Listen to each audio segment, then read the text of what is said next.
Good evening. Welcome to Books and Things with Tom. And I am Tom. Tonight's guest is an author, an historian, a reenactor, and a speaker. And he also writes a lot of different articles for a certain magazine.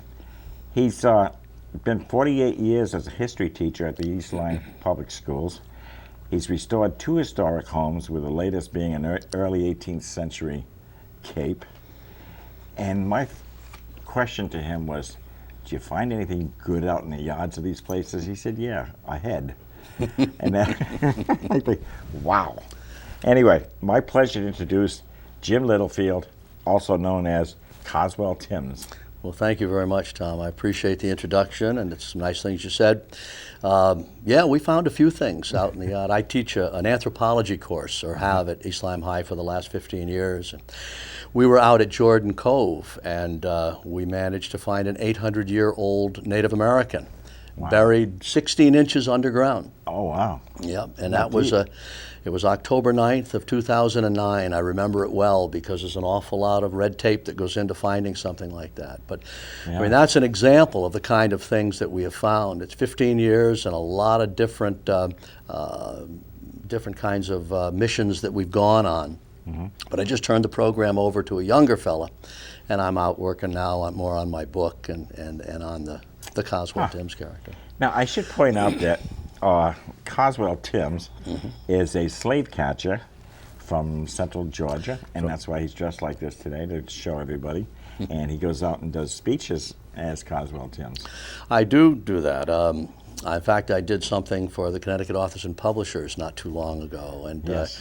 And I did a few minutes of Coswell Timms, and if you'd like, I'll do a couple of minutes as him. I would tell you this, Tom. I think I did mention to you before that.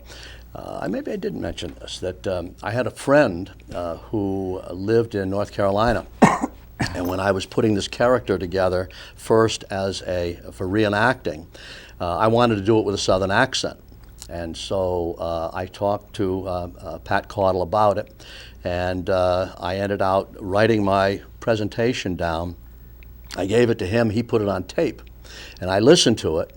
And I listened to it, and I listened to it until I tried to get most of the intonation right. So Coswell Timms, he'll do this in a couple minutes here in Southern accent. But he's kind of he is a slave catcher, but he also he's kind of a Mark Twainish good old boy with a sense of humor, and he's a good man who tries to do right by his family and stuff. So he will mention in religion and different things like that. So this is a little thing from Coswell Timms. Okay. I knew a fella that told me a story one time about a slave catcher by the name of John Newton. Now, maybe you heard of John Newton. He lived maybe 100 so years ago. John Newton was an Englishman. And he was on board one of them slavers, and the ship was leaving Africa loaded with its Negro cargo. They were caught in an awful storm, and the rain, it did come down, and the wind did howl, and the lightning lit up the sky. And John Newton, this fella, he clung to the mast, and he looked up at the heavens, and he said, "Dear Lord," he said, "I'm dirty, I'm a sinner." He said, "If you would save this ship, send your grace down upon us, I will change my evil ways." And so that ship made it through the night. And he lived up to his promise, and he became a minister. And this preacher man wrote a famous hymn, and it has sprung from my lips down in the south, as I'm sure it's done from yours up here in the north. And it goes like this: "Amazing grace, how sweet the sound, that saved a wretch like me. I once was lost, but now I was found, was blind, but now I see." It was this recognition, it was this admission, it was this acknowledgement that he had been doing something wrong that set his spirit free, set him free. And he lived the rest of his days in harmony with his fellow man. So I would offer up that it's a good thing for us we're all sinners, and we all have done things. I have been a slave catcher. I'm sure there are things that have muddied up your soul a bit. But we all live and we all learn. We all live in the grace. That's maybe something Coswell Timms might say. Very good, thank you. Thanks. Thanks. At the Connecticut Authors and Publishers, I was just fascinated with you. You were in there, and I'm listening to it. I'm putting myself in there, and I thought, wow, this is cool. But I'm sure you have a lot of fun doing it. I have a lot of fun doing it. I enjoy, the dressing part of it, and that's part of reenacting, and I enjoy the speech part of it too. There's some. With Southern, you have to speak a little slower. My wife she's a stickler for history and historical accuracy, and she'll always tell me, slow down a little bit, because in the North, people talk very fast. In the South, they come ambles along, and it has a very descriptive sort of undercurrent to it all. So I enjoy doing that, and I will do it around the house once in a while, and she will. I heard her talking to one of her girlfriends on the phone, and she says, I never know who I'm going to wake up next to in the morning. She says, he's liable to be gone off into this character or that character. Kind of like Sybil, I guess. Yeah. But I do enjoy it. I've played this Coswell Timms character, but I also did a disabled Civil War vet called James Rufus Kelly, and I did a Civil War blacksmith, and also a man named Bill Arp, who was a Southern humorist. But they've all been Southern. They've all required accents, and that's kind of what I've enjoyed doing. Wow. Yeah. That's cool. Now, speaking of blacksmith, you are a blacksmith. Yeah, I still belong to the Connecticut Blacksmithing Guild. I guess maybe I've been a member for 10 years or so. I have a blacksmith shop. It's the third one that I've had, but I don't have as much time as I used to. I used to spend a lot of my winters in the shop making things for people. Yeah. And I've made everything from balconies that spell people's names to trivets. Oh, really? At school, I frequently, when somebody would retire, I would make a trivet with their initial on it, and I would call it their varsity letter, and I would present it to them for varsity service at the school. So I just did that in the spring of last year. Now, do you shoe horses? No, but I did. My blacksmithing mentor was a guy named Rocky Meyer, and he worked at Mystic Seaport, and he used to shoe the horses. So he used to bring me over to Mystic to help him once in a while. So I just worked the shoes. He put them on the horses. There's too much chance of getting kicked. Oh yeah, and it does hurt. Yeah. Well, that's neat. Now you're a history teacher, which obviously plays along with everything that you do.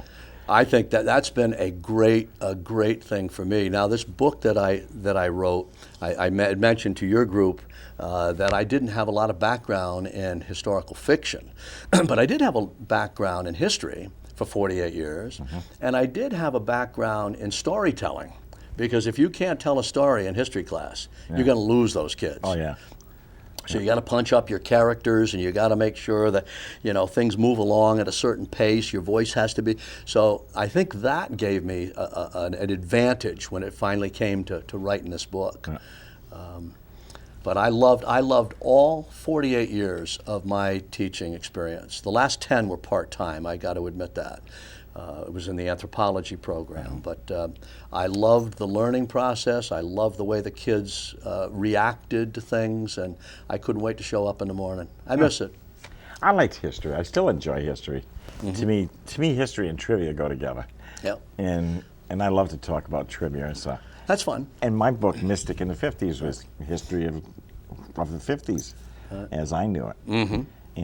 But I didn't try to make everything that, this is historical, da-da-da. But what history is made by people every day, and they don't realize it. Yeah, today's current events are tomorrow's history. Exactly, yeah. Right. And I tell people, do a diary, because what you're writing down is something you're going to remember 20 years from now. You're going to say, oh, I don't remember that. I wish we could get everybody writing diaries, because now people are posting on Facebook. That's going to have a very short-term life. Yes. But diaries, I'm just reading a diary now, Mary Chestnut's diary. I mean, people, if they're not going to commit it to that kind of a venue, they're not going to be able to read it down the road. Yeah.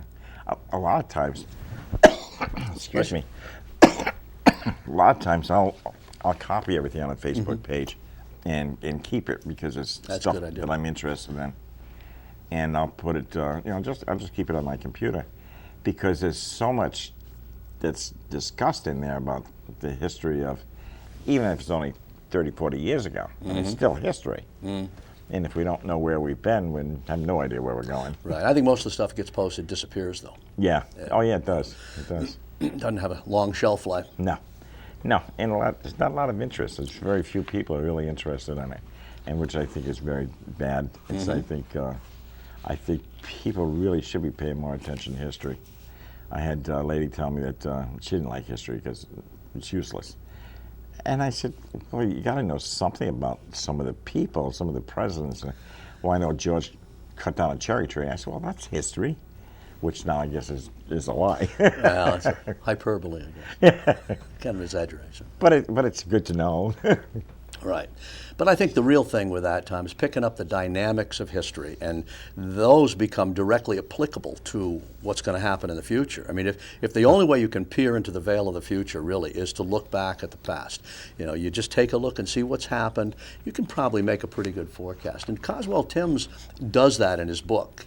He frequently alludes to that kind of wisdom. He says a man can't really tell what's going to happen in the future, but what he can do is kind of draw up what's happened in the past and make a fair guess as to what's down the road. So that's pretty much the way I feel about it.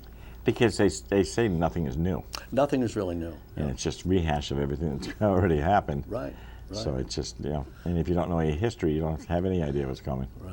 Right. Doing a book like this, I mean, it does take a little bit of effort to try to make sure all of your historic stars line up. I mean, everything has to work. You can't do Abraham Lincoln Vampire Slayer. You can't take something and just completely fantasize it. No. The story is my creation, but all the backdrop, most of the people, all fit into a historically accurate setting. Well, this looks like a very fascinating book, and it's the slave catcher's woman, and if it's anything about like you are, it's got to be a great book. Yeah, I've had students. Some of my students have read it. Said that sounds just like you in class. Yeah. Except it's all done in it's first person, and it's a narrative, and it's done in just like I spoke a little while ago. It's all the G's are dropped, and it's done in Southern slang. Oh yeah. I have had people say, it takes a couple chapters to kind of get into it, but then they feel like they're there. And I think, that's a big thing, Tom, if you can transport people into something you're doing. And that's, when I first did it, I had an English teacher at the school, looked at it and said, I'm not there. That took me a year. From that point, it took me a year. I redid that whole book, and I gave it back to her a year later, and she said, after she read it, she said, that's what I meant, because it was missing just enough that didn't let the reader, dive in and become part of it. But I think it does do that now. We've gotten terrific reviews on it, and hope to get even a few maybe larger ones as time goes by.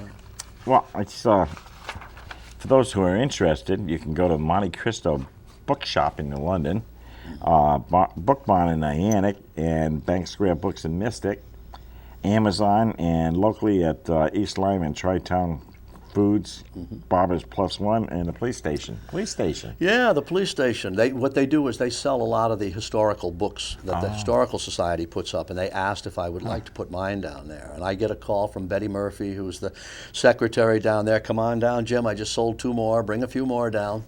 So she's been great, and Jack Fitzpatrick has been great up at Tri-Town, and a lot of these people. Scott King has been great at the barbershop. I mean, he's got it all out there, and people ask him about it. He kind of advertises it for me. But these are people that I've met along the way, and we have mutual interests. I wouldn't have asked somebody I didn't know or thought didn't care about me to do this. I asked these people, and they were very much on board with it. And I got to tell you, Tom, the nicest thing that anybody did for me is at the end of, in the spring when this came out, the faculty at East Lyme High School turned a faculty meeting into a book signing. Oh, really? They brought the newspaper there. They had the girl who did the pictures in the book, her and her parents. They presented her with a plaque of the cover, which she drew. And the principal spoke. He was a former student of mine, baseball player of mine. Rich Laporta from Husky Trail Press was there, and we had a great old time. And it was a wonderful send-off for me to retire at the end of the year, Yeah. and for them to have given, that gesture was really, heartfelt for me. Sure. Yeah. That's neat. That's you can't ask for anything better than that. That's right. You were inducted into the Viking Baseball Hall of Fame, and that's the Niantic American Legion Baseball Hall of Fame, and soon to be one of the first 7 people to be inducted into the East Line Athletic Hall of Fame. Yeah, if I know quite a few people in Groton. I know a lot of people, Eddie Harvey and company, who ran the Fitch baseball team for a long time. Oh, yeah. But I think people that knew me for a good portion of my life knew me through sports. Oh. And it was only maybe in the last 20 years or so, when my wife and I started doing reenacting, working on these old homes, then I started to change. I still play golf, but I've given up everything else that's athletic. And I really, really enjoy what I'm doing now, which is this character in the book, the articles that I write, speaking about it. That's a lot of fun. That's got to be. It's not as nerve-wracking either. You get used to it after a while. Now, you mentioned the articles. Now, what publication is that in? The Post Road Review comes out monthly. It's actually a magazine, and it has Olive Tubbs Shindali's historical articles normally on the cover, and it has mine. I'm usually, after dining with the Dudleys, I'm usually about page 40, so I'm towards the end. But both of these are historically minded, and Brian Conklin, the editor, is interested in history, and so he features Olive Shindali, who's been dead since 1999, and then my articles, and he features that as kind of a double whammy for people that like this kind of thing. You remember Carol Kimball? Oh, yes, very well. Well, we had her over to East Lyme a number of times, and we kind of do those Carol Kimball-esque things, Okay. The articles that I write, a lot of them center around artifacts that we brought up out of the ground. So I think that gives it a special meaning. If you find an old state police badge that says badge number 3, or you find a body or whatever, it's a pretty neat it's a pretty neat place to be when they are when we're fleshing these things out in the lab. Oh, yeah. Yeah, I met Carol. Matter of fact, I called Carol up and I said, I'm putting a book out on Mystic. I said, I'd like you, if you would, write a little blurb for me. And she did. Yeah. And sweetheart. Oh, she was a fountain of knowledge. Oh. Yeah, and that's the way Olive was. And I've been writing for 3 years, and I've gotten some really, really good feedback, just like you, with your TV show and stuff. You save those nice emails that people send, and so I've done that. And he's done a great job of plugging my book as well. Every month he puts a little blurb in there. So. Well, that's good. Yeah, and eventually I think what we've talked about it, what I'll do is I'll put those articles, I've written over 40 now, and they'll be in a book for East Lyme history. Yeah. That'll be a sort of a different venue. But that's historical reality, and this is more of historical fiction, but with a real backdrop. Well, I think it's great. I think I love to read anyway, and I love to write, and that's why I like Facebook, because you're always writing something on there, or trying to develop something, and I do the same thing you do. I save all my articles. I've got tons in there. Eventually, I want to put them together as a book. Sure. I've got to do that soon, though. Yeah, before they get lost. Yeah. But I've got. As the blacksmiths say, you strike when the iron is hot. Yes. So if you. And people say, when's your next book coming out? I say, I don't know.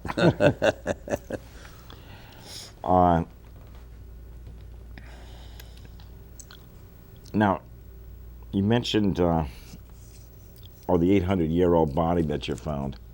Now, what did they determine what? Yeah, that body drew tribal a crowd, as you can well imagine. And I was very fortunate. I had Dr. John Pfeiffer on site with us at the time, and having an archaeologist on site we didn't have to go to the police or the crime squad, because when you find a body, that's where you normally have to begin. Oh, yeah. He knew it was an old skeleton. It was even buried in a fetal position with the hands drawn up near the head. Really? Yep. You could see the fingers and teeth were nice and white. It was really very well preserved skeleton, which is unusual for something it's pre-Columbian. I mean, it's before Columbus. But we ended out having to notify the tribal council, and we had Ed Zarabia come down, who represents the 5 tribes of Connecticut. And we had several archaeologists, including Nick Bellantoni, who's the state archaeologist, come down. And we did everything from bless the body through the Indian rituals to, do a little examination of it. But eventually what happened is we had to contact the tribes, the local tribes, and there are 2 of them, as you know, because there are 2 casinos. And they both showed up. We had a wonderful graveside ceremony, as they had decided to leave the body in place and rebury it. They could have taken it. They could have sent it to Farmington, where the state has a place for Indian remains, but they chose to leave it there. Wow. So my class got the opportunity to be part of this wonderful ceremony, and we had to put the sand into the pit over the body. The smoke is coming out of the grave, and the Indian prayers, which none of us could understand. Yeah. But there were probably 40 of us, archaeologists, homeowner, who was in shock, by the way, students all holding hands, Native Americans all holding hands in a big circle. It was a wonderful moment. And when you read the journals, the kids' journals, Tom, at the end, it really touched them. It touched them deeply, that experience. I mean, to find a dead person, to be part of the reinterring of that person, and they actually felt a kinship to that person. Oh, sure. So it was quite an adventure. Well, now, it was in somebody's yard? It was in somebody's yard. It was down by the beach in Jordan Cove.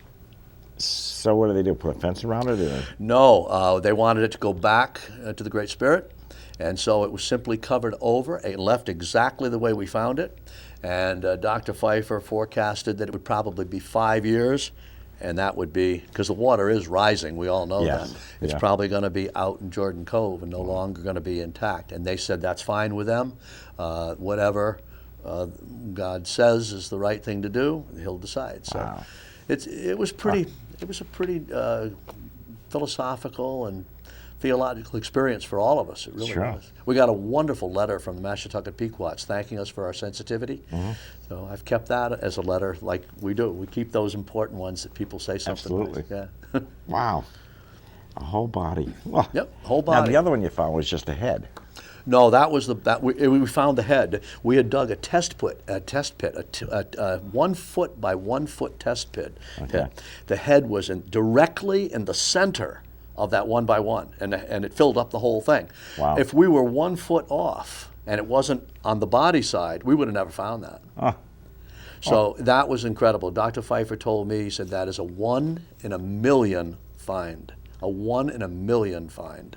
He says archaeologists spend their whole career and don't get lucky. He said, and all I did was point, say, dig right there. And it was just one of those things. It was one of those crazy things. Now that's something you wouldn't find with a metal detector. No, you wouldn't find that. We have used metal detectors on our some of our digs, but it's kind of cheating. We don't want the kids to get in the habit of using technology like that, a ground penetrating radar, which is very expensive. We would rather that they control a dig with a small, 4-inch trowel, and have them uncover slowly, and then sift the remains, and then bag and tag what they find, and that works out pretty well. I've always wanted to do that, and I just don't have a metal detector, and I know where I could go, but just haven't. I just never done. To me, it just sounds exciting. People contact me who have found stuff, Tom, with a metal detector and want my class to weigh in on what it is, and we've done that. We've done several items, and then done the research on it. Yeah. Now you say your class. Are you still teaching? No, I retired in the spring. Okay. So I still say class, but I'm still part of the class. I actually gave a lesson last Friday, which was my first lesson of the year, and I really look forward to it. It was fun. And I am going next week because they start their dig at the Smith Harris House, which is the town museum, and I'm going to be on site for a little of that. Wow, that's wonderful. Now, what have you got coming up? Anything? Yes, I'm going to be over at Port and Starboard in November doing a thing for retired teachers of New London. And I'm not too sure of the date, and I don't even know if it's open to the public. I mean, I think it's that group. It's on my website. It is on the website. I was contacted last night. I'm going to be doing a book club. That's a lot of fun. I'm sure you've done them. I did the Hope Street Book Club. There's about, I don't know, 12 or 15 ladies in the club, and they were wonderful. It was a lot of fun, and they actually dropped me off a couple of presents last Friday, and one was a mug with a picture of Coswell Timms on it. They made a mug out of it. So it was really nice. It's a lot of fun doing those. So there's a couple more that I'm going to be doing. Yeah. But we just got through with the Big E, as you know, and we got through with the Connecticut Authors and Publishers, and I really enjoyed the Connecticut Author Trail. That was great. We went to the casino and finished up there. So it's calming down a little bit, but of course this is nice, and I think I'm going to be doing a Better Connecticut segment with Scott Haney. Oh, very cool. Yeah, there's no date on that yet. So. Well, I think that's great. Once again, the website is www.jimlittlefield, JimLittlefield.com. And I told you where you can go to. He's also on LinkedIn. Yes, I am on LinkedIn. And I told you where you can go to get his books. Just about any bookstore. And I have a new website to put up. Come to think of it, I just got it up Monday, and it's tomsantos.net. So if you'd like to go in and check on, I've got this show on there. I've got Kappa put on there. See Kappa. I saw it. And that's right. You did see it. And so I've got a lot of different things on there. You want to go ahead and check it. I haven't tweaked it yet, and but it just went up 2 days ago, and I'm planning to put a lot more information on there that you'll be able to go to. It's been a pleasure having you here, and I think that we should. Hopefully, people will notice, and if they flip through the stations and see you sitting there, they got to stop. A time traveler. Yes, yeah. And that's why I wanted you to wear that. It's just, I think it's just so fascinating. To me, it is, and to listen to you in your person. When I was on the outside looking in at reenactors, I thought they were a little bit on the crazy side. You know, they were so fastidious, and I thought, I don't know if I want to get involved in that. But there's two ways I said that history really comes alive, and one is digging it up, and the other one's acting it out. And I would recommend to anybody that really, really likes history to try either or both of those venues. Yeah. Yeah, I think it's. Well, getting dressed, as you do, puts it into the eye that we can see it instead of just trying to envision it. Correct. And there's an expectation there. Yes, it is. We are sliding into fall, and although you couldn't tell by the summer weather we're having, it's so beautiful out there. It is beautiful. I don't know how to get dressed in the morning. Yeah, you can put the dungarees on, take them off. I was on the golf course. I started out with a lot of clothes and ended out in T-shirt. Yeah. It's like, wow, this isn't right. Coming up, we have Ron Jansen, who is an author and is writing a series of murders and along the Long Island Sound. He does some interesting He does. So. He does. And we also have author Daniel Blanchard, who is also the chairman of the Northeast chapter of Kappa. And Halloween night, I'm going to have Jean Marie Rustin. Have you met Jean? No, I have not. Oh, she's a sweetheart. She has authored over 35 books, and she writes a lot about vampires. Oh. So I'm going to have her on Halloween night. Oh, perfect. And we'll talk about that. Coming up, we got October 13th, Holly Chase VFW is having a all-you-can-eat breakfast. And next time you purchase a book, stop by your local bookstore and buy it from them. We both win. And it's always good to do business locally. Thanks to the Comcast staff for helping us put this on. Don't forget, you should be reading and curl up with a good book. See you next week. Thank you, Jim.